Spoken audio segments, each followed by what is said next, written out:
Hello everyone and welcome to SSC Adda 24/7। मेरा नाम है नीलम गहलोत और इस 9 PM शो में हमारी लगातार तैयारी चल रही है रीजनिंग सेक्शन की, जिसमें कि पूरा जो यहाँ का इस 9 PM शो का जो एक एम है, मोटिव है, वो ये कि हम सारे एग्ज़ाम्स की तैयारी करते हुए चले।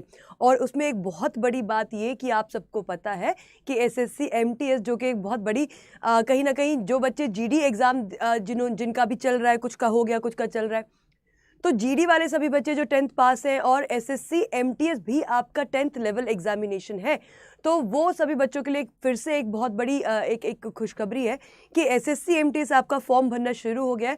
फॉर्म भरने की जो डेट है वो 18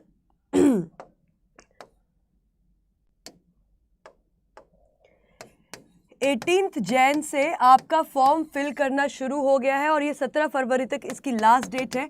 तो आप लोगों को सबसे पहला काम तो ये करना है, एसएससी एमटीएस का हर एक बच्चा, जितने भी आप लोग हैं और एलिजिबल हो, 10th पास हो, 18 से 27 साल, 18 से 25 साल के बीच में आपकी एज है, तो आप इस फॉर्म को जरूर भरिए, क्योंकि देखो अपॉर्चुनिटी छोड़नी नहीं चाहिए, राइट। अगर आप एलिजिबल हो तो उसको फॉर्म को आपको जरूर भरना है और उसकी तैयारी भी जो है बहुत अच्छे तरीके से करना शुरू कर दीजिए, इसमें कोई भी डाउट नहीं रखना है।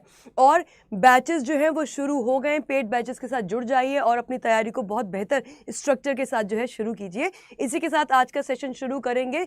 जैसा कि आप लोगों को पता है कि रीजनिंग के इस 9 PM शो में हमारा जो मोटिव है वो ये कि सारे एग्जाम्स की तैयारी हम करते हुए चले और आप लोग लगातार यहाँ पे बने हुए हो, which is the best thing. और आज का जो शो है, आज के शो में थोड़ा सा मैंने चेंज किया, क्योंकि अभी तक हमने 7-8 दिन जो हमारी क्लासेस हुई है, इसमें हमने क्या क्या टॉपिक अभी तक कवर कर लिए वो मैं बताती हूँ।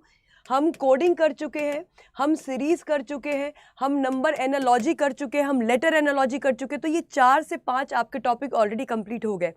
इन टॉपिक्स में हमने बिल्कुल बेसिक से स्टार्ट करके लेवल बढ़ाते हुए इन टॉपिक्स को कवर किया है। रीजनिंग 9 PM शो की स्पेशल रीजनिंग शो की जो है आपकी प्लेलिस्ट बनी हुई है।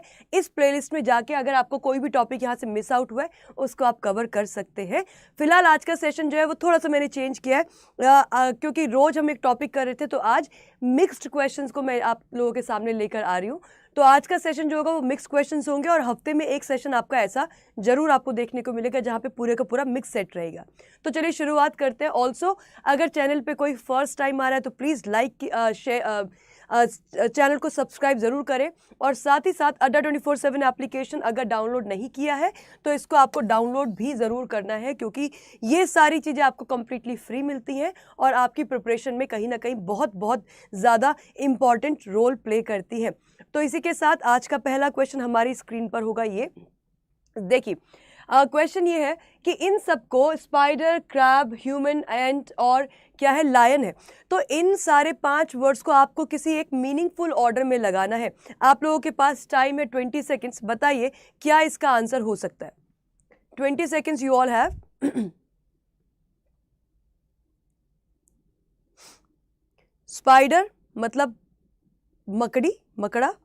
क्रैब मतलब केकड़ा। ह्यूमन मतलब ह्यूमन, इंसान। और आंट मतलब चींटी। और लायन तो हम सबको पता ही है, शेर, राइट। तो ये 5 वर्ड्स को आपको कैसे लगाना है, आपको लगाना है इसको मीनिंगफुल ऑर्डर में लगाना है। और तो देखो कैसे लगाओगे इसको मीनिंगफुल ऑर्डर में। सिंपल सी बात है कि स्पाइडर, क्रैब, एंट और लायन और ह्यूमन मीनिंगफुल ऑर्डर में अगर लगाने की बात आ जाए तो हमें पता है इसमें सबसे छोटा जो इन सब में जो सबसे छोटा होगा वो क्या है, वो आंट, यानी कि 4 से शुरुआत होनी चाहिए। उसके बाद चींटी से बड़ा क्या दिखता है आपको, मकड़ी, मकड़ा दिखता है, तो स्पाइडर आ जाएगा दूसरे नंबर पे।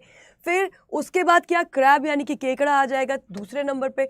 उसके बाद आप बोलोगे कि लायन होता है, शेर होता है, और उसके बाद इंसान सबसे बड़ा। तो 4 1 2 5 3। अब ये जो ऑर्डर हमने यहाँ पे लिखा है 4 1 2 5 3, ये ऑर्डर है छोटे से बड़े की तरफ। अगर मैं बड़े से छोटे की तरफ करूँ तो मेरा आंसर बन जाएगा क्या, 3 5 2 1 4। अब इनमें से कोई एक मेरा आंसर है 3 5 2 1 4। आपको दिख रहा है 3 5 2 1 4, मेरे पास 3 5 4 1 2, यहाँ पे एक ऑप्शन आ रहा है 3 5 4 1 2, 5 2 1 3। अच्छा, 4 1 2 5 3 करके कोई ऑप्शन नहीं है। 3 5 2 1 4, ये 2 1 4 की जगह पे यहाँ पे 4 1 2 दिख रहा है। इसको एक बार चेक कर लेते हैं। तो 3 हो गया आपका ह्यूमन सबसे बड़ा, ठीक है। उसके बाद 5 आ गया आपका लायन, ये भी ठीक है। 4 पे आ गया आंट, और उसके बाद आ गया 1 स्पाइडर और फिर आ गया क्रैब, नहीं ये नहीं बनेगा। जो करेक्ट लॉजिक होना चाहिए वो होना चाहिए 3 5 2 1 4, क्योंकि हम इनको किस ऑर्डर में लगा रहे हैं कि कौन सा इनमें सबसे बड़ा है, उस ऑर्डर में आप लगा रहे हैं। तो सबसे पहले आपका आ जाएगा ह्यूमन सबसे बड़ा है, फिर उसके बाद लायन हो गया, उसके बाद अगर बात की जाए तो आपके पास क्या आ जाएगा, उसके बाद आना चाहिए हमारे पास क्रैब यानी कि केकड़ा, और उसके बाद आएगा क्या, उसके बाद आएगा आपके पास स्पाइडर, उसके बाद आएगा आंट। तो ये होगा आपका डिक्रीजिंग ऑर्डर में, इंक्रीजिंग ऑर्डर में ये होगा, डिक्रीजिंग ऑर्डर में ये होगा। ये ऑप्शन थोड़े से यहाँ पे इधर उधर हो गए, कोई बात नहीं, बट ये हमारा आंसर होगा। ये या तो ये आंसर हो सकता है अगर मैं इंक्रीजिंग ऑर्डर की बात करूँ, या फिर ये आंसर हो सकता है अगर मैं डिक्रीजिंग ऑर्डर की बात करूँ। आई होप ये हम सबको क्लियर है। नेक्स्ट क्वेश्चन पे आएंगे, और नेक्स्ट क्वेश्चन हमारी स्क्रीन पर है ये कि डायरेक्टर को जिस तरह से यहाँ पे हमने रखा है वही सेम लॉजिक आपको इन 4 ऑप्शन में से किस में दिखाई देता है। अगर डायरेक्टर को ये लिखा है तो बाकी 4 ऑप्शन में से ये सेम लॉजिक किस में दिखाई पड़ता है।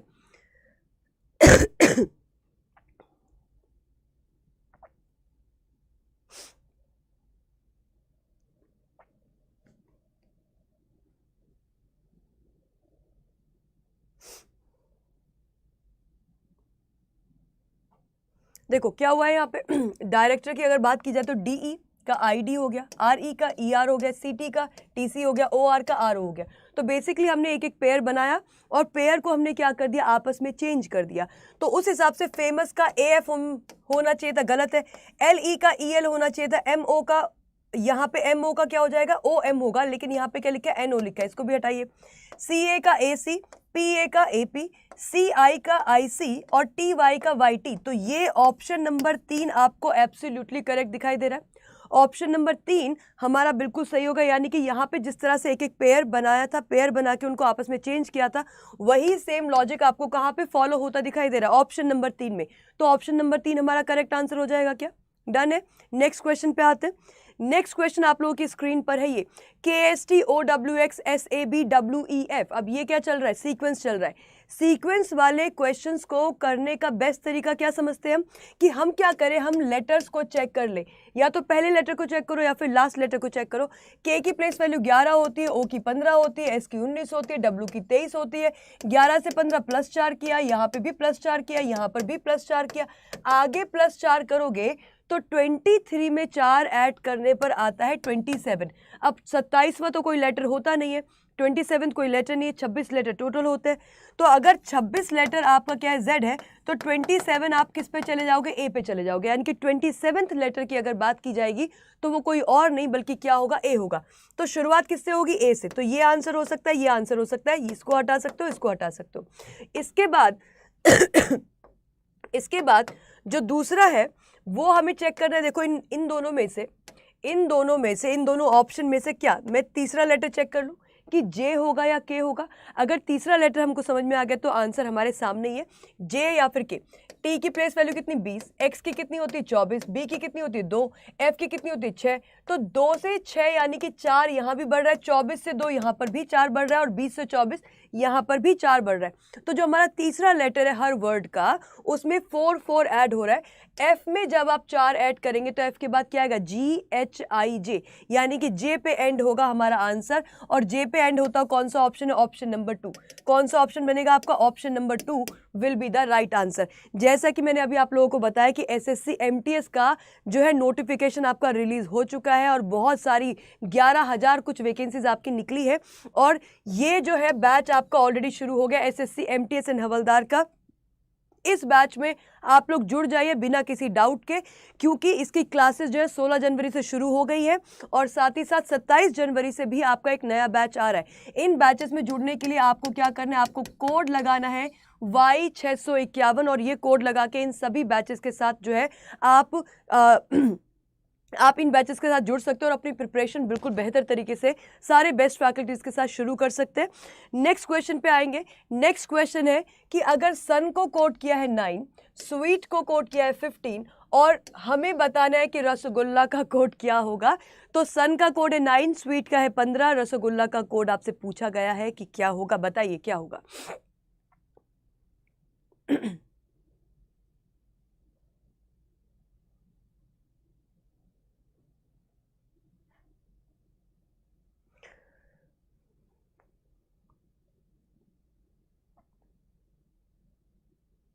देखो अगर ठीक से देखा जाए तो सन में क्या लिखा है, 9 लिखा है। देन स्वीट की बात करेंगे, स्वीट में क्या लिखा है, 15 लिखा है। क्यों? क्योंकि सन में जो नंबर ऑफ लेटर्स है 3 है, 3 का क्या कर दिया 3 टाइम्स कर दिया तो 9 आ गया। 3 का नंबर ऑफ लेटर्स निकाले, सन में कितने, SUN 3 लेटर्स है, 3 लेटर्स का 3 टाइम्स कर दिया तो क्या आ गया 9 आ गया। यहाँ पे स्वीट में कितने लेटर्स है, 5 लेटर्स है, 5 लेटर्स का 3 टाइम्स करोगे तो क्या हो जाएगा 15 हो जाएगा। हमें क्या निकालना है, रसगुल्ला का कोड निकालना है। लेटर्स काउंट करने पड़ेंगे और 3 से मल्टीप्लाई करना पड़ेगा। कितने लेटर्स है, 1 2 3 4 5 6 7 8 9, 9 लेटर्स हैं और 9 का 3 टाइम्स करेंगे तो क्या आएगा, हमारे पास आंसर आएगा 27। ऑप्शन नंबर 4 जो है वो हमारा करेक्ट आंसर होगा। क्या 27 हमारा करेक्ट आंसर होगा? ठीक है, चलिए नेक्स्ट क्वेश्चन पे आते हैं। तो आई होप ये सारे क्वेश्चन आपको समझ में आ रहे हैं। नेक्स्ट क्वेश्चन है आपका ब्लड रिलेशन का। जैसा कि मैंने आप लोगों को आज बोला कि आज का जो सेशन है वो कहीं ना कहीं मिक्स्ड क्वेश्चंस आपको देखने को मिलेंगे। तो नेक्स्ट क्वेश्चन हमारी स्क्रीन पर है ब्लड रिलेशनशिप का। क्या लिखा है यहाँ पे, pointing to a picture of a girl, Ananya said she is the only daughter of my maternal grand mother. Relate so how is the girl related to Ananya if Ananya is a female. Hindi में पढ़ते हैं। एक लड़की की तस्वीर, तो फोटोग्राफ को इशारा किया जा रहा है और फोटो में कौन है, एक लड़की है। तो एक लड़की की फोटो की तरफ इशारा करते हुए किसने बोला, अनन्या ने बोला। क्या बोला कि यह मेरे नाना जी की इकलौती बेटी है। यदि अनन्या एक महिला है तो लड़की का अनन्या से क्या रिलेशनशिप है। तो आपके पास है 30 सेकेंड्स इस क्वेश्चन को सॉल्व करने के लिए। बताइए आपको क्या लगता है कि क्या आंसर होगा। और बहुत आसान क्वेश्चन है, बड़े आसानी से आप सब लोग इसको कर सकते हैं सॉल्व। क्या होगा, यहां से शुरू कर दो, यहां से शुरू कर दो इसको।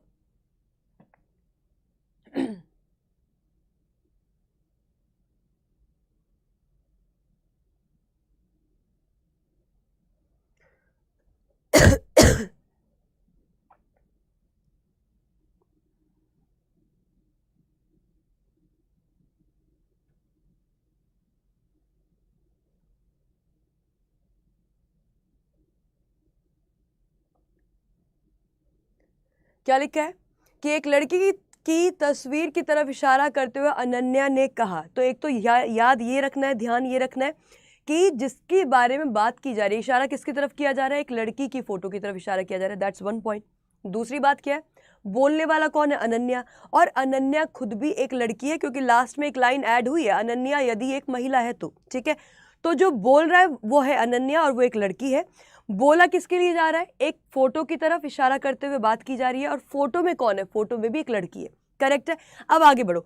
अनन्या ने क्या कहा कि वह मेरे नाना की इकलौती बेटी। अब सिंपल सी बात देखो, अगर नाना जी की इकलौती बेटी की बात हो रही, नाना की इकलौती बेटी, अगर नाना की बेटियां हैं तो वो हमारी क्या होंगी, मासी होंगी। और नाना की ही कोई एक बेटी हमारी मम्मी भी है, राइट। लेकिन अगर नाना जी की एक ही बेटी है तो वो मम्मी होंगी ना, राइट। ठीक है, तो नाना जी की इकलौती बेटी मतलब नाना जी की एक ही बेटी है। अब नाना जी किसको बोल पा रहे हो, मम्मी के पिताजी को। अब मम्मी के पिताजी की अगर एक ही बेटी है तो वो मम्मी होनी चाहिए। तो यहाँ पे ये जो इतना स्टेटमेंट लिखा है, वह मेरे नाना जी की इकलौती बेटी, नाना जी की इकलौती बेटी मतलब मम्मी, इसके अलावा कुछ और नहीं हो सकता, माँ, राइट। तो नाना जी की इकलौती बेटी मतलब मदर। ठीक है, तो इतने पोर्शन का हमने क्या डिड्यूस कर लिया, क्या निकाल लिया, मम्मी। तो वह मेरे नाना जी की इकलौती बेटी मतलब वह मेरी मम्मी, इतने का पार्ट क्या आ गया, मदर आ गया। तो वह मेरी मदर की इकलौती बेटी है। तो जिसकी तरफ फोटो में इशारा किया जा रहा है वो कोई और नहीं, वह उसकी मदर की इकलौती बेटी है। अब मम्मी की इकलौती बेटी, अगर मम्मी की एक ही बेटी है और ये बात कहने वाला खुद एक लड़की, जैसे ये बात मैं बोलूं कि मेरी मम्मी की एक ही बेटी है और मैं खुद क्या हूं, लड़की, फीमेल, राइट। तो अगर एक फीमेल ये बात कहती है कि मेरी मम्मी की एक ही लड़की है तो वो लड़की वो खुद ही होगी। यानी कि अनन्या ने फोटो में जिसकी तरफ इशारा किया वो कोई और नहीं, वो अनन्या की अपनी खुद की फोटो थी। क्यों? क्योंकि फोटो की तरफ इशारा करके अनन्या ने बोला कि मेरे नाना जी की इकलौती बेटी यानी कि मेरी मम्मी की इकलौती बेटी है। कौन? ये फोटो में जो जिसकी तरफ इशारा किया गया है। और ये बात कहने वाले अनन्या खुद एक लड़की है, तो ये फोटो किसी और की नहीं बल्कि किसकी, अनन्या की खुद की फोटो है। तो वो फोटो किसकी है, वो अनन्या की खुद की फोटो है। ये आंसर बनेगा आपका ऑप्शन नंबर 1। आई होप आप लोगों को ये बात समझ में आई। ठीक है, नेक्स्ट क्वेश्चन पे आते हैं। और नेक्स्ट क्वेश्चन से पहले देखो, ये सारे आपके जो है महापैक है। इस समय आपके एक के बाद एक वैकेंसी निकलती चली जा रही है। एसएससी एमटीएस का फॉर्म आया है, उसके बाद आपका दिल्ली पुलिस का फॉर्म जो है आने वाला है, सीएचएसएल का फॉर्म आने वाला है, एमटीएस का फिर जून में दोबारा आने वाला है। तो आपके पास बहुत सारी अपॉर्चुनिटीज़ हैं। सभी बच्चे जो इस समय तैयारी कर रहे हैं, आप लोगों के लिए बेहतर एक मौका है, एक बहुत इम्पॉर्टेंट टाइम आप लोगों के लिए चल रहा है कि इस टाइम में आप अच्छे से अपनी तैयारी करो, लग के तैयारी करो, और जो भी जिस भी एग्ज़ाम को फिल करने के लिए आप एलिजिबल हो उसको फिल कीजिए और उसके लिए बेस्ट तरीके से तैयारी करते हुए उस एग्ज़ाम को जो है आप सक्सेसफुल उसमें होइए। ये सारे महापैक हैं, इन महापैक के साथ आप जुड़ सकते हैं। महापैक्स के साथ जुड़ने के लिए आपको कोड लगाना है Y651। कोड लगाना ज़रूरी है क्योंकि डिस्काउंट आप लोगों को तभी मिल पाएगा। तो Y651 कोड लगा दीजिए किसी भी महापैक से। एसएससी का महापैक लेना आप लोगों के लिए बहुत ज़्यादा बेहतर रहेगा क्योंकि इतने सारे एग्जाम्स की तैयारी के लिए आपको बार बार जो है अलग अलग बैचेस में जाने की ज़रूरत नहीं है। नेक्स्ट क्वेश्चन है, इसमें क्या करना है, विषम बताना है, यानी कि आपको क्या करना है, ऑड वन आउट करना है। क्या लिखा है पहला option, very, mighty, dominant, vigorous. Very का मतलब होता है थका हुआ, ठीक है। देन माइटी का मतलब माइटी हिल्स, जैसे हम हिमालयाज को बोलते हैं माइटी, है ना, मतलब ताकतवर, विशाल, राइट, लाइक दैट। डोमिनेंट प्रभावी, यानी कि जो डोमिनेट कर सके, प्रभावशील, ठीक है, तो प्रभावी। विग्रस मतलब होता, देखो विग्रस का मतलब होता है एनर्जी से भरा हुआ, राइट। तो विगर जो है, ये विगर वर्ड जो है ये आपका एनर्जी को प्रेजेंट करता है, राइट। तो अब मुझे इनमें से क्या करना है, मुझे इनमें से एक ऑप्शन ऐसा हटाना जो बाकी सबके साथ मैच नहीं करता है। ये कह रहा है ताकतवर, ये कह रहा है प्रभावी, ये कह रहा है फुर्तीला। ये सारे के सारे तीनों वर्ड जो है ये पॉजिटिव वर्ड है कि नहीं है? इन सबसे हमें कुछ बेहतर ही समझ में आ रहा है। प्रभावशाली, ताकतवर, फुर्तीला, विग्रस, ये सारी बातें क्या दिखा रही है, एक पॉजिटिव बिहेवियर को दिखा रही है। लेकिन थका हुआ, वेरी होना मतलब थका हुआ होना, यानी कि ये क्या है, ये इन सब के जैसा वर्ड नहीं है, ये थोड़ा सा नेगेटिव साइड में चला गया। तो ऑड वन आउट के लिए आप आंसर क्या मार्क करेंगे, ऑप्शन नंबर 1 हमारा इसमें ऑड वन आउट का आंसर बनना चाहिए। करेक्ट है ये बात, डन। नेक्स्ट क्वेश्चन पे आते हैं। नेक्स्ट क्वेश्चन देखो, नेक्स्ट क्वेश्चन में क्या बोल रहे हैं कि आपको जो है रॉन्ग नंबर है, इन सारे नंबर्स में कोई एक नंबर क्या है, रॉन्ग है, और वो जो रॉन्ग नंबर है वो आपको कंफर्म करना है, बताना है कि वो क्या होगा, ठीक है। अब देखो, जब हम 4 से 5 पे जाएंगे, 4 से 5 पे जाओगे, तो क्या आप ऐसा बोल सकते हो कि 4 × 1 करो, क्या करेंगे, 4 × 1 करेंगे और +1 करेंगे, तो ये बन जाएगा क्या, 5 बन जाएगा। उसके बाद 5 से चले जाओ आप 11 पे, तो 5 × 2 करोगे, +1 करोगे तो बन जाएगा 11। सही बात है। तो पहले वाले में × 1 +1, दूसरे में × 1 +1, फिर 11 से 34 पे कैसे आया जाएगा, 11 का 3 टाइम्स करो, 11 का 3 टाइम्स करके +1 करेंगे तो क्या बनेगा, 33 + 1 यानी कि 34, ये भी बन गया। तो यहाँ से यहाँ पे आप क्या किए, आपने किया × 3 + 1। अब इसमें क्या होना चाहिए, इसमें जब पहले वाले में × 1 +1 हुआ है, दूसरे में × 2 +1 हुआ है, तीसरे में × 3 +1 हुआ है, नेक्स्ट में क्या होना चाहिए, नेक्स्ट में होना चाहिए × 4 + 1। क्या होना चाहिए, × 4 + 1। जब 34 में × 4 करोगे तो ये 34 का जब आप 4 टाइम्स करोगे तो 4 × 16 तो यहीं पे आएगा, और फिर आपको +1 करना है, तो +1 करके 7 आना चाहिए था। यहाँ पे क्या लिखा है, 6 लिखा है, यानी कि ये एक नंबर कम दिख रहा है हमको, 136। तो यही वाला टर्म है जो क्या है, गलत है, यही वाला टर्म है जो क्या है, गलत है। अपना आंसर बनेगा ऑप्शन नंबर 1। आई होप ये क्लियर है हम सबको, ठीक है। चलिए नेक्स्ट क्वेश्चन पे आते हैं। नेक्स्ट क्वेश्चन हमारी स्क्रीन पर है ये, इन अ सर्टेन कोड फैमिली को हमने 66 लिखा है, फ्रेंड को हमने 56 लिखा है, फॉर एवर का मुझे कोड बताना है, तो फॉर एवर का क्या कोड होगा या क्या कोड हो सकता है, बताइए।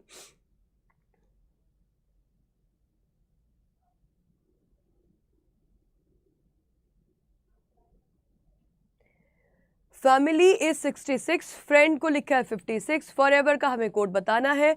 अभी एक बार अगर इसको देखें तो फैमिली में देखो जरा, FAMILY, एफ की प्लेस वैल्यू कितनी 6, ए की कितनी 1, एम की कितनी 13, आई की कितनी 9, एल की कितनी 12 और वाई की कितनी होती है 25।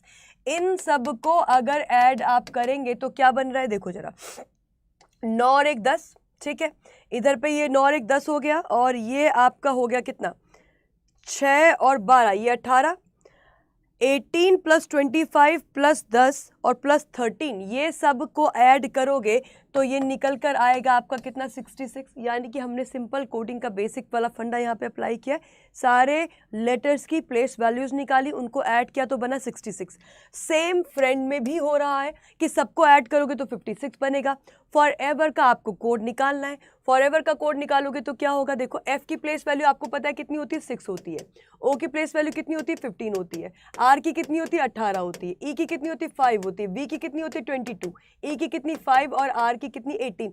इन सब को ऐड करके मेरा आंसर बनना चाहिए, और इन सब को जब आप ऐड करोगे तो यूनिट डिजिट देख लो जरा, 6 5 11, 11 और 8 19, 19 के बाद 5, ये हो जाएगा 24, 4 2 6, 6 5 11, 11 और 8 19। यानी कि मेरी यूनिट डिजिट बनेगी कितनी, 9। मेरी यूनिट डिजिट कितनी बनेगी, 9 बनेगी। 9 यहाँ पे यूनिट डिजिट किस में है, ऑप्शन नंबर 4 में। तो 89 हमारा आंसर बनेगा, करेक्ट है, डन है। क्लियर हो रहा है ये चीज़ आपको? तो आपने यूनिट डिजिट चेक करी, और यूनिट डिजिट चेक करके हमारा आंसर क्या बन रहा है, 89 बन रहा है। Is that clear? सबको समझ में आ रही बात? चलिए नेक्स्ट पे आइए। नेक्स्ट क्वेश्चन हमारी स्क्रीन पर है ये कि L M N O N P R seated, आज सीटिंग अरेंजमेंट का क्वेश्चन भी है, are seated on a bench in a straight line facing north. ये सारे लोग एक बेंच पे बैठे हैं, स्ट्रेट लाइन में बैठे हैं, नॉर्थ फेस करते हुए बैठे हैं।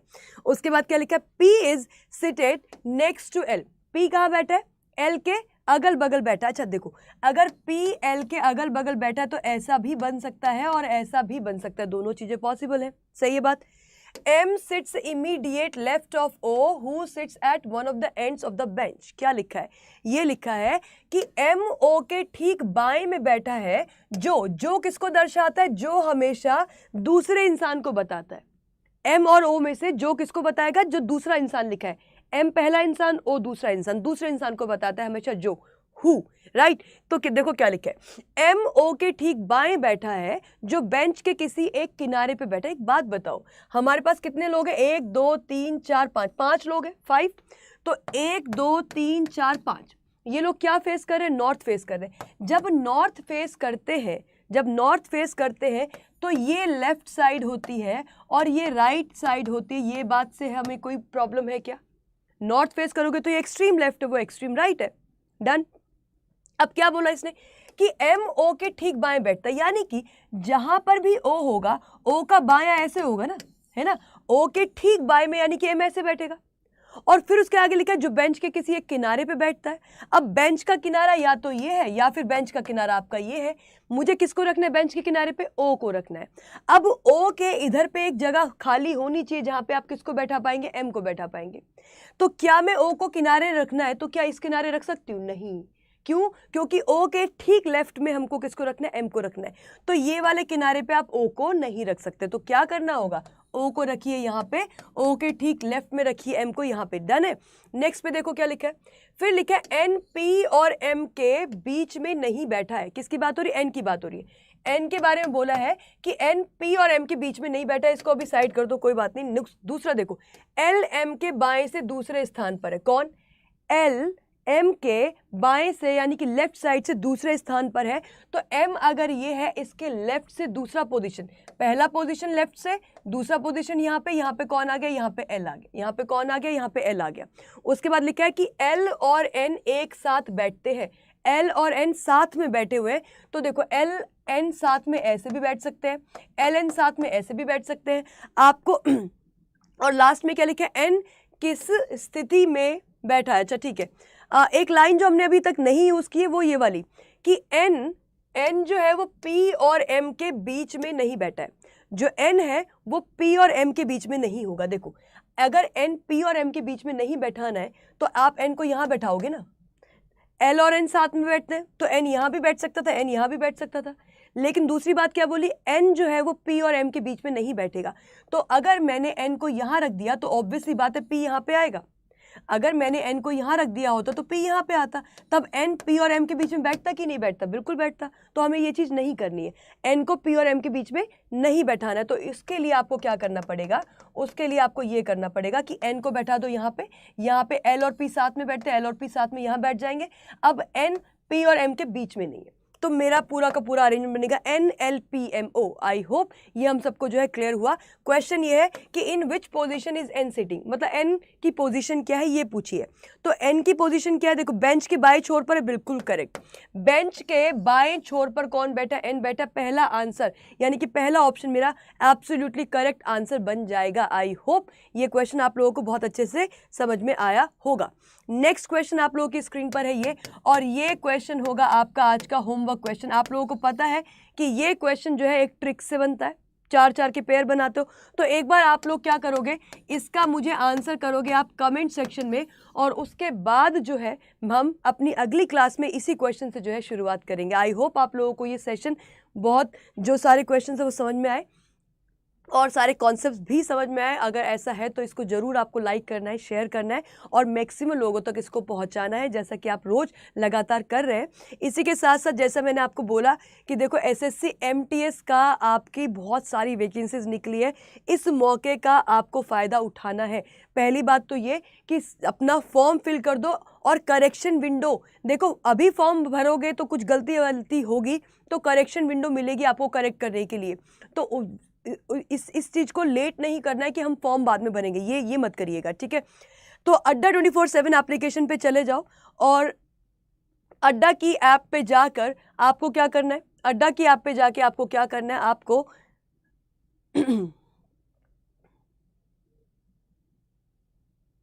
adda247.com पे जाइएगा। यहाँ पे जाने के बाद ऑल कोर्सेज में आपको कुछ नहीं करना है, एसएससी पे जाना है। एसएससी में जाके सीधे एसएससी एमटीएस पे चले जाओ, और एसएससी एमटीएस में भी आप लोगों को ये ध्यान रखना है कि एसएससी एमटीएस के महापैक के साथ जुड़िए। महापैक के साथ जुड़ने के बहुत सारे फायदे हैं, वो मैं आप लोगों को बता देती हूँ। तो महापैक जो है आपका एसएससी एमटीएस एंड हवलदार का, वो ये, इसमें देखो महापैक में क्या होगा, जो 16 जनवरी से बैच शुरू हुआ था उसकी तो क्लासेस आपको मिलेंगी, रिकॉर्डेड मिल जाएंगी। 27 जनवरी से जो नया बैच शुरू होगा उसकी क्लासेस आपको इसमें मिलेंगी। साथ ही साथ इसमें आपको टेस्ट सीरीज इसमें फ्री मिलेगी, इसमें बुक्स आपको फ्री मिलेंगी। मतलब अगर आप महापैक के साथ जुड़ोगे तो आपको अलग से कुछ भी लेने की ज़रूरत नहीं, सब कुछ आपको, बुक्स मिलेंगी, आपको जो है टेस्ट सीरीज मिलेगी, एवरीथिंग, सब कुछ जो है वो आपको इस एमटीएस के महापैक के अंदर ही मिल जाएगा। तो आप लोगों को इसमें बिल्कुल भी देरी नहीं करनी चाहिए। इसमें बाय नाउ पे जाके क्लिक करोगे, बाय नाउ पे क्लिक करने के बाद आपको कोड लगा देना है। क्या आपको कोड लगाना है? Y651। क्या कोड लगाओगे? Y651 कोड लगाने से आपका ये अमाउंट रिड्यूस हो जाएगा। कैसे? देखो जरा, अगर आप ये कोड लगाते हो Y651 लगा दीजिए, अप्लाई कर दो। अप्लाई करने के बाद ये कितने का हो गया अमाउंट? 919 रुपये का। कितने का हो गया? 919 रुपये का। लेकिन ये 919 से भी आपको पड़ जाएगा कितना? 850 रुपये का पड़ जाएगा। आपको क्या करना है? उसके लिए जो अड्डा 24/7 की एप्लीकेशन है, ऐप है, ऐप से जाके इसको खरीद लो, और ऐप से जो है इसके कॉइन्स, ऐप में आपको कॉइन्स मिलते हैं ना, उन कॉइन्स को लगा देना। तो 919 से भी ये अमाउंट कम हो जाएगी, 850 में आपको ये बैच मिल जाएगा। मतलब पूरा का पूरा महापैक मिल जाएगा। इसमें आपकी एमटीएस की, हवलदार की, सबकी तैयारी होगी, और जो है आपको ई बुक्स, साथ ही साथ आपको test series, live class, recorded class, सब कुछ मिलेगा। तो इस बैच में आपको बिल्कुल भी लेट नहीं करना है। बैचेस आपके शुरू हो गए हैं ऑलरेडी, और क्योंकि देखो पेपर आपका दूर नहीं है, ये मत सोचना कि पेपर बहुत दूर है। पेपर अप्रैल में ही है, जनवरी छोड़ दो, जनवरी ऑलमोस्ट खत्म हो गया, बचा क्या है? फरवरी मार्च, 2 ही महीने अपने पास है, ठीक है। तो बिल्कुल भी लेट मत करो। इस महापैक के साथ आप जुड़ने में बड़े आराम से, सारे जो फैकल्टी हैं वो बहुत ही बेस्ट गाइडेंस के साथ आप ये जो है आपकी ये क्लासेस होंगी, और सब कुछ आपको यहाँ पे करवाया जाएगा, बेसिक से लेके हाई लेवल तक, यानी कि एग्जामिनेशन लेवल तक, जितना आपके एग्जाम में आ सकता है उससे बेहतर ही जो है चीज़ें यहाँ पे कराई जाएंगी। तो इसी के साथ मैं आज का सेशन यहाँ पे ओवर करूँगी। Thank you everyone, thank you so much. इसके साथ आपको कनेक्ट होना है, साथ ही साथ कोड यूज़ करना मत भूलिएगा, Y651। Y651 हमारा कोड है, इस कोड को लगाना ज़रूरी रहेगा। So thank you everyone, thank you so much. Session अगर आपको अच्छे लग रहे हैं 9 PM शो के सेशन, तो प्लीज़ लाइक एंड शेयर।